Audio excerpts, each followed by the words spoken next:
Uh, Yeah. what's up? Oh, no, no, go on. Yeah, moving on. So we're looking at minimum stopping distance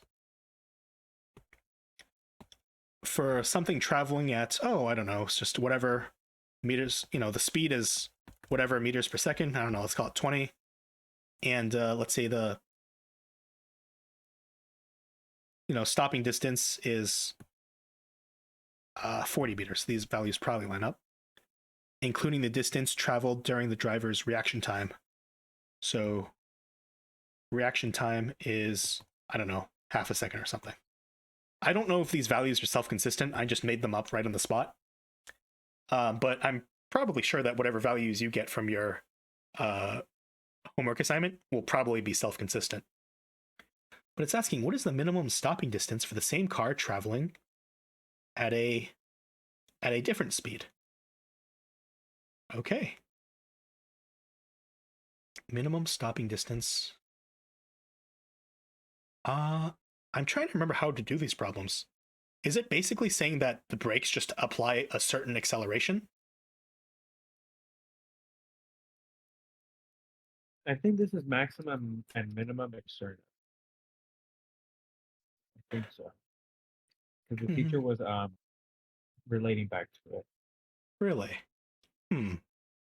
I'm actually not too sure. I haven't seen any problems like these for a while, maybe ever. But even though it uses the word minimum, I'm really not thinking calculus for this problem. Um, Minimum stopping distance. Like, I think what the minimum stopping distance just tells us is basically the maximum deceleration the brakes can apply. I think that's what that's saying. Hmm. But then again, I don't even know if the.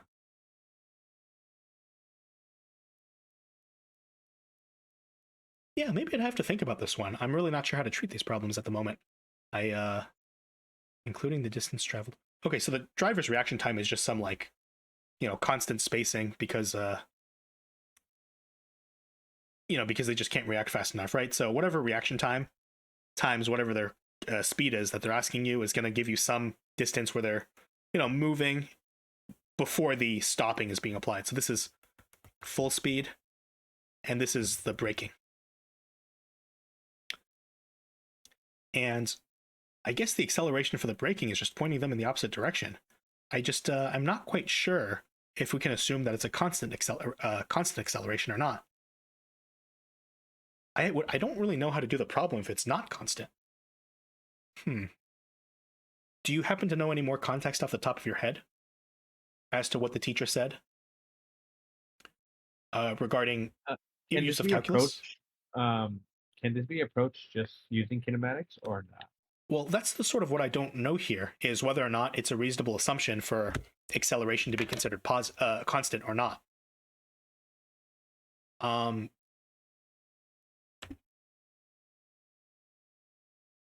yeah, how else would we think about this problem? Like, let me put it this way: if acceleration was just constant, uh, both throughout the duration of the braking and in the and there's sort of two different scenarios at two different speeds, right? And if acceleration is constant over both of them, then this problem is really not so bad. Then this problem really isn't so bad because then you would just, for the second problem at a higher speed, you would calculate the distance it travels during the reaction time period. That's pretty simple, right? That's just d is equal to rt. And then over here, you would calculate the distance just using, how would you put it? Excuse me. You would basically use one of the kinematic equations is equal to 2a delta x. So the problem tells you what delta x is indirectly. You just have to subtract out whatever the reaction time distance is, right? And then you can basically solve for a is assuming that it's constant because velocity final is zero, and you know what velocity initial is, right? So then once you have that, you would just plug it back into the exact same equation, and except for it's just a different v naught value, yeah. And then you're just solving for delta x instead. You see that? So that's how you would do the problem if this assumption held. If not, I don't know. I don't know. Does that make sense?